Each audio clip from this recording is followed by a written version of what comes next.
It's easy to create TV favorites and profiles in your Crestron smart home. To get started, click the Crestron Pyng app. From your home page, press the Media button.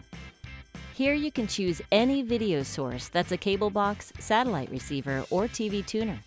If your dealer didn't set up default presets, you can then go to the cable box page and you'll see its edit mode.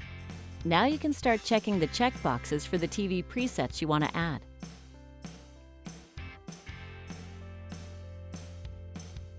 When you're done, press the check mark in the lower middle section of the screen.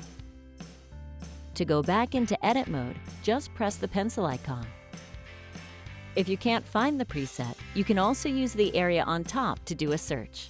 To switch between profiles, press the people icon in the bottom left corner. If no one has been added to the list yet, you'll see a shared list called Favorites. Press the pencil to edit or add users.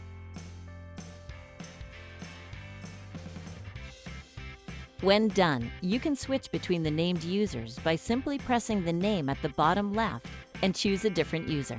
That's it.